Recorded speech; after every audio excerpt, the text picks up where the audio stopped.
AP ఉప ముఖ్యమంత్రి పవన్ కళ్యాణ్ నియోజకవర్గంలో అలాగే గతంలో ఏదైతే కొమరగిరి లేఅవుట్లు ఉన్నాయో అన్యాక్రాంతమైనటువంటి పరిస్థితి ఉంది. ఈ నేపథ్యంలో పేదవారికి ప్రతి ఒక్కరికి కూడా ఈ యొక్క ఇళ్ల స్థలాలకైతే భూమి కేటాయించాలంటూ సిపిఐ ఆధ్వర్యంలో గత కొన్నాళ్ళ నుంచి కూడా పోరాటాలు చేస్తున్నారు. ఈ రోజైతే భారీ ఎత్తున సిపిఐ రాష్ట్ర కార్యదర్శి రామకృష్ణ గారి ఆధ్వర్యంలో ఈ రోజైతే భారీ ఎత్తున అయితే కార్యక్రమం చేపట్టారు. ప్రస్తుతం ఆయన ఆధ్వర్యంలో మొత్తం ఇక్కడ భూమిని పరిశీలించడం కాకుండా ఎన్ని ఎకరాలు అన్యాక్రాంతమైంది, అలాగే పేదవారికి భూమిని ఇచ్చేందుకు కూడా ఈ రోజు వీళ్ళందరితో కూడా కలిసి ఇక్కడంతా కూడా చేస్తున్నటువంటి పరిస్థితి ఉంది. సార్ చెప్పండి, ఈ యొక్క భూమి ఎంతవరకు అన్యాక్రాంతమైంది? ఈ యొక్క లేఅవుట్లో గతం నుంచి కూడా ఎన్నో పోరాటాలు చేస్తూ పరిస్థితి ఉంది. పేదవాడికి ఏ విధంగా భూమి ఇవ్వాలని మీరు అందరూ కూడా డిమాండ్ చేస్తున్న పరిస్థితి ఉంది. ఇక్కడ 72 ఎకరాలు దాదాపు 32 కోట్ల రూపాయలు ఖర్చు పెట్టి ప్రభుత్వం సేకరించిన భూమి పేదవాళ్ళందరికీ కూడా ఇళ్ల స్థలాలు ఇస్తారని ఇక్కడున్న పేదవాళ్ళందరూ కూడా ఎంతో ఆశలు పెట్టుకుని ఎదురు చూస్తూ ఉన్నారు. అయితే దురదృష్టవశాత్తు దీన్ని కూడా అన్యాక్రాంతం చేయడానికి, కబ్జా చేసుకోవడానికి పెద్ద ఎత్తున ప్రయత్నాలు జరుగుతూ ఉన్నాయి. ఆ ప్రయత్నాలు జరిగిన తర్వాతనే మా పార్టీ ఆధ్వర్యంలో ఇక్కడ అందరూ కూడా కదిలారు. ఇవాళ ఇక్కడున్న అన్ని రాజకీయ పార్టీల వారు కూడా పేదవాళ్ళకు న్యాయం జరగాలని కోరుతూ ఉన్నారు. కాబట్టి నేను స్పష్టంగా చెప్తా ఉన్నాను, ఈ రాష్ట్ర ఉప ముఖ్యమంత్రి, ఈ నియోజకవర్గ ఎమ్మెల్యే పవన్ కళ్యాణ్ గారు కూడా ఖచ్చితంగా పేదల పక్షాన్ని నిలబడతారని చెప్పి నేను ఆశిస్తున్నాను.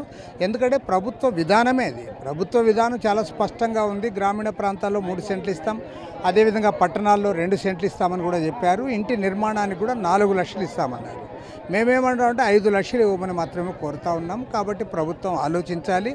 ఈ 72 ఎకరాల విలువైన భూమి, కోట్ల రూపాయలు విలువ చేసి ఈ భూములు అన్యాక్రాంతం కాకుండా కాపాడి పేదవాళ్ళందరికీ, ఎందుకంటే ఇవాళ ఇక్కడ చూస్తూ ఉన్న ఇంతమంది పేదవాళ్ళందరూ కూడా ఇంటి స్థలం కోసం, ముఖ్యంగా మహిళలు, పేదవాళ్ళందరూ కూడా ఇక్కడికి వచ్చారు. వారందరికీ కూడా న్యాయం జరగాలని మేము డిమాండ్ చేస్తూ ఉన్నాం. ఆ రకంగా పోరాటం చేయడమే కాదు, రాష్ట్ర వ్యాప్తంగా కూడా 26 జిల్లాల్లో కూడా ఈ పోరాటం పని మేము ముందుకు పోతా ఉన్నాం. రాష్ట్ర వ్యాప్తంగా లక్షలాది మంది పేదవాళ్ళందరూ కూడా మళ్ళీ అర్జీలు ఇస్తూ ఉన్నారు. కాబట్టి గతంలో మాదిరి సెంటున్నర కాకుండా ఖచ్చితంగా 2 సెంట్లు 3 సెంట్లు ఇవ్వాల్సిన బాధ్యత ఈ ప్రభుత్వంపై ఉంది. ఎన్నికల సందర్భంలో చంద్రబాబు నాయుడు గారు పదే వాగ్దానాన్ని చెప్పారు. కాబట్టి ఈ వాగ్దానాన్ని అమలు చేయమని మాత్రమే ఇవాళ మేము డిమాండ్ చేస్తాం. అంటే సొంతింటి కళ నెరవేర్చేందుకు గతంలో వైసీపీ ప్రభుత్వం చేపట్టినటువంటి ఈ పథకం ప్రధానంగా చూసుకుంటే ఎంతో ఫుల్లింగ్ పేరుతో భారీగా అక్రమాలు జరిగాయి, భూమి కొనుగోలు పేరుతో అక్రమాలు జరిగాయని పలు ఆరోపణలు కూడా వస్తున్నాయి. దీన్ని ఎలా చూడాలంటే గతంలో ఏ విధంగా ఈ యొక్క గతంలో ఇవన్నీ అన్యాక్రాంతం గురించారు? ఇలా గతంలో ఏదైతే అక్రమాలు జరిగాయో, అవినీతి జరిగిందని చెప్తా ఉన్నారు, దానిపైన మీరు విచారణ చేయండి, తప్పు లేదు. కానీ ఇక్కడ అది కాదు కదా. 72 ఎకరాల భూమి సేకరించింది గవర్నమెంట్ డబ్బు, అంటే ప్రజల డబ్బు వాళ్ళకి ఇచ్చారు, సేకరించిన తర్వాత ఏ పర్పస్ అయితే మీరు సేకరించారో ఆ పేదవాళ్ళకి ఇవ్వమని మేము వాళ్ళు అడుగుతాము.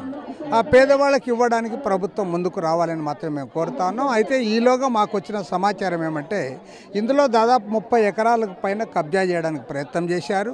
ఇవాళ మా పోరాట ఫలితంగా మళ్ళీ ఆ రెవెన్యూ వాళ్ళు కూడా కదిలారు. రెవెన్యూ వాళ్ళు ఇక్కడ బోర్డులు పెడతా ఉన్నారు. ఇది ప్రభుత్వ భూమి, ఎవరు కూడా ఇందులోకి రాకూడదని కూడా బోర్డులు పెట్టిస్తున్నారు. కాబట్టి మేము కోరేదంతా ఒక్కటే, ఇది ఏ పార్టీకి సంబంధించింది కాదు, లేదా మరొకటిది కాదు. మొత్తం ఇక్కడున్న పేదవాళ్ళు ఏ పార్టీకి ఓటేసినారు, ఎవరు దానికి నిమిత్తం లేకుండా అర్హులైన పేదవాళ్ళందరికీ కూడా ఖచ్చితంగా 3 సెంట్ల భూమి ఇవ్వాలని కోరుతా ఉన్నాం. దానితో పాటు 5 lakhs ఇవ్వండి. అదేవిధంగా ఇవాళ టిట్కో ఇళ్ళు ఉన్నాయి. ఇక్కడ ఆ టిట్కో ఇళ్ళన్నీ కూడా వృథాగా ఉన్నాయి. ఇది గతంలో చంద్రబాబు నాయుడు గారు ముఖ్యమంత్రిగా ఉన్నప్పుడు దాన్ని టేకప్ చేశారు. కాబట్టి వాటన్నిటి కూడా ఎవరైతే డిపాజిట్ చెల్లించారో ఆ డిపాజిట్దారులందరికీ కూడా టిట్కో ఇళ్ళు ఇవ్వాలని చెప్పి కూడా కోరుతా ఉన్నాం. అంటే ప్రధానంగా కొంత భూమి అయితే ఫిల్లింగ్ చేశారు, కొంత భూమిని అయితే కొంతమంది అయితే ఆక్రమించి పంటలు పండిస్తున్న పరిస్థితి ఉంది. అందులో రెవెన్యూ అధికారులు కూడా చేతుబాటు ప్రదర్శిస్తున్నారు. వాళ్ళే కౌలు భూమికి సంబంధించినటువంటి కౌలు కూడా తీసుకుంటున్నారు అనేది కూడా ప్రధానంగా ఆరోపణలు అయితే వెల్లువెత్తుతున్నాయి. దాని మీద మీరు ఏమంటారు?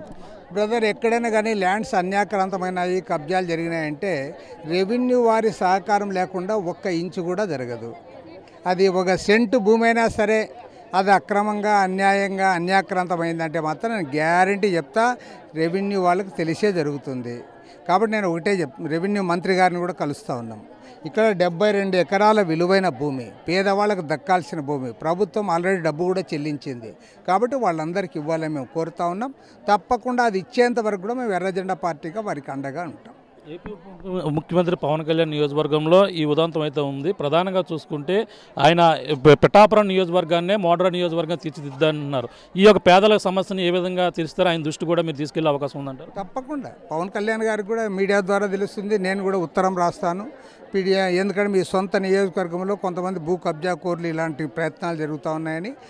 దీనిపైన నాకు నమ్మకం ఉంది. పవన్ కళ్యాణ్ గారు స్పందిస్తారు. పేదవాళ్ళకు న్యాయం జరగడానికి ఆయన కూడా అండగా ఉంటాడని చెప్పి నేను ఆశిస్తున్నాను. గతంలో వైసీపీ నేతలే ఈ యొక్క అక్రమాలకు పాల్పడ్డారు. అలాగే తక్కువ ఉన్నటువంటి భూమిని ఎక్కువ రేటు కొనుగోలు చేసినట్టుగా రైతులకు సగం మాత్రమే ఉట్టజెప్పినట్టు పరిస్థితులు ఉన్నాయని గతంలో ఇటువంటి ఆరోపణలు కూడా ఈ ఇళ్ల స్థలాల భూమి కొనుగోలు విషయంలో కూడా జరిగింది. ఈ పరిణామం ఎలా చూడాలంట? ఇది ఇళ్ల స్థలాల కొనుగోలు విషయంలో గతంలో చాలా చోట్ల అక్రమాలు జరిగాయి. మధ్యవర్తులు చాలామంది డబ్బు తిన్నారు అనేది అందరికీ తెలిసిన విషయమే. దానిపైన ఎంక్వైరీ చేస్తామన్నారు. ఎంక్వైరీ చేయండి, చేసి వాళ్ళపైన యాక్షన్ తీసుకోండి. కానీ ఇప్పుడు మేము కోరేది ఏమంటే, ఏదైతే ఇవాళ ప్రభుత్వం చేతిలో ఉందో ఈ భూమిని మాత్రం పేదవాళ్ళకి ఇవ్వండి. Thank you. చూస్తున్నా ఇది పరిస్థితి. ఏదైతే పిఠాపురం నియోజకవర్గంలో మొత్తం ఈ యొక్క కొమరగిరి సంబంధించిన లేఅవుట్లో 72 ఎకరాలు అయితే భూమి అయితే ఇప్పుడు అన్యాక్రాంతం అవుతుంది. అలాగే సగం లేఅవుట్ చేశారు, సగం అయితే ఆక్రమించి అక్రమాలు అయితే ఈ విధంగా చేస్తున్నటువంటి పరిస్థితి. దీన్ని మధ్యలో 3 సెంట్ల భూమితో పాటు 5 లక్షలు ఇవ్వాలనేది ప్రధాన డిమాండ్గా సిపిఐ ఆధ్వర్యంలో ఈరోజైతే కార్యక్రమం కూడా చేపట్టారు. అలాగే ఎవరైతే ఉన్నారో లబ్ధిదారులందరూ కూడా 3 సెంట్ల భూమిని ఇచ్చే విధంగా మా ప్రధానమైన డిమాండ్. ఆ విధంగానే పోరాటం చేస్తున్నటువంటి పరిస్థితి ఉంది. రాష్ట్ర వ్యాప్తంగా కూడా ఇదే పోరాటం అయితే కొనసాగుతున్నాం. అంతేకాకుండా పిఠాపురం నియోజకవర్గంలో భారీగా ఈ యొక్క భూములు ఏవైతే ఉన్నాయో ఇళ్ల స్థలాల విషయంలో భారీగా అవకతవకలు కూడా జరిగాయి. ఈ నేపథ్యంలోనే దీనిపై సరైన విచారణ చేపట్టడమే కాకుండా పేదవాడికి ప్రతి ఒక్కరు కూడా భూమి ఇచ్చే వరకు కూడా మేము పోరాటం అయితే చేస్తామంటూ అలాగే సిపిఐ రాష్ట్ర కార్యదర్శి రామకృష్ణ గారు చెప్తున్న పరిస్థితి ప్రధానంగా ఉందని చెప్పాలి. మరిన్ని వీడియోస్ కోసం ఛానల్ ని సబ్స్క్రైబ్ చేయండి. లేటెస్ట్ అప్డేట్స్ కోసం వాట్సాప్ ఛానల్ ని ఫాలో అవ్వండి. ఆ లింక్ డిస్క్రిప్షన్ లో ఉంది.